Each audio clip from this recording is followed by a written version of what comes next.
Chuck's at a crossroad, and you're not really sure as the audience where he's going to go, which path he's going to take. You're not really sure what's Chuck going to do with his life. What does he really have? And the end of Castaway, yet the main character Chuck, he had just survived. If you haven't seen it, sorry, spoiler alerts, but amazing movie. Go and watch it. But he goes and survives 3.5 years on this island and loses everything. When he gets off the island eventually, it's a whole story. Go watch the movie. He comes back and his life's just in pieces. Like it's dissolved actually. There's nothing there's not even a remnant of really his life left. His wife is married to another man, and he kind of comes up back to like, where do I go? I have to pick up where I left off, and he's a different man. Something's changed inside of him. He's not the same man that he used to be. And there's this beautiful scene at the end of the movie where Chuck's at a crossroad, and you're not really sure as the audience where he's going to go, which path he's going to take. You're not really sure what's Chuck going to do with his life. What does he really have? And there's kind of this clean slate. He has this fresh start to go somewhere new and build something completely like different than he was, and he's changed, and his life's going to reflect that change now. And he's standing out there looking at a map, deciding where to go, and this woman comes in and gets out of her truck, and she says, "Where are you going?" And he's like, "Well, I'm thinking about Well, I was this just way, about to that figure that way, out. that way." He's like, "I'm not really sure where I'm gonna go. I'm still thinking about it." And she starts pointing at each road and telling him what's down which one.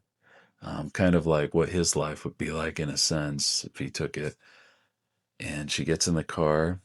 They said thanks and bye. She drives off, and on the back of her truck, there's a angel wings, and it's something from Chuck's past.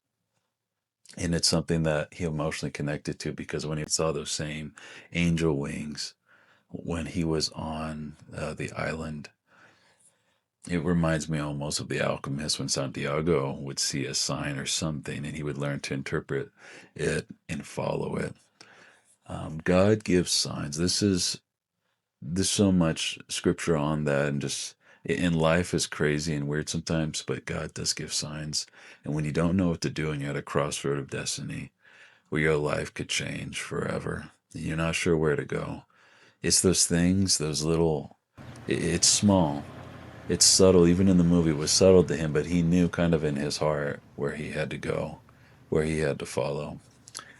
And things sometimes from our past will lead us to where we need to go in our future. And God's in those little things, those little signs, those subtle cues, impressions. And you won't always know what to do when you're in that moment. But if you do find yourself at a crossroads, you're not sure where to go, stop and wait like Chuck and see and just listen. See, look, and listen. And someone might come to you, an idea, a thought, you might see You look something. lost. We don't I know do? how that's going to come to you, what's going to lead you where. Signs don't are not your life, but signs point you to where you're supposed to go. That's the whole point of a sign. It's not the road or path we're on.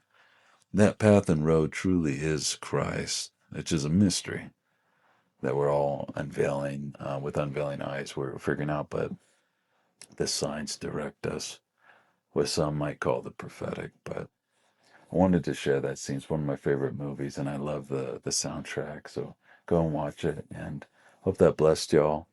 Um, if you guys really enjoy the content, please subscribe. I'm going to be making more content like this and getting it out there to be blessing y'all. And we're got some really amazing projects cooking up in the works that I'm really excited about too. So bless y'all. See you guys on the next one. Bye.